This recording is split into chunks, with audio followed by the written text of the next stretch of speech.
Many people say the 10 Commandments were nailed to the cross and not applicable anymore. Let's look at them and see if they are still applicable. The first one says, do not have any other gods before me. I don't know of any church that thinks that we should have other gods before the Lord. Here it says, you shall not make into thee any graven image or any likeness of anything in the heaven above or the earth beneath. And it says, do not bow down yourself to them nor serve them. I don't know of any church that says that you should not bow down to idols, except for the Catholic and Orthodox Church make provision for that. The Catholic Church actually changed the second commandment in their catechisms. And let's look at the third commandment. It says, do not take the name of the Lord thy God in vain. The Lord will not hold him guiltless that takes his name in vain. Do you think we should take the Lord's name in vain? I doubt that you do. And then it says, the fourth commandment, remember the Sabbath day to keep it holy. 6 days you shall labor and do all thy work, but the seventh is the Sabbath of the Lord thy God. For in it thou shalt not do any work, thou nor thy son, nor thy daughter, nor thy manservant, nor thy maidservant, nor thy cattle, nor the stranger that's within thy gates. And then it gives the reason.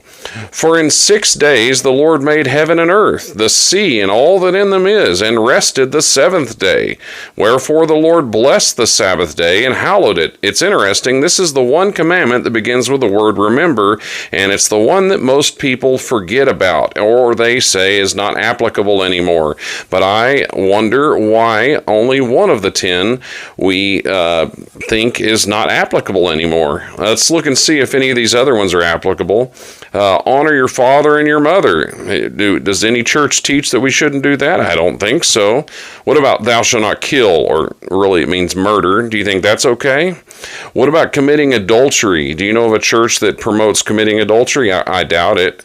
Thou shalt not steal. How about that? Is it okay to steal? What about thou shalt not bear false witness against thy neighbor? Do you like liars? I'm not a big fan of them. I used to be a real big liar myself, especially as a teenager. But I don't think any church teaches that we should lie or that was nailed to the cross. What about this? You shall not covet your neighbor's house, or you shall not covet your neighbor's wife. Do you think it's okay to covet your neighbor's wife or to live a life of covetousness? I don't think so. I think it all comes down to this fourth commandment is the one that people reject, about working 6 days and resting on the seventh day, the Sabbath, which is Saturday. For some reason, that's the only one of the 10 that people seem to think isn't applicable anymore, and I just can't figure that out.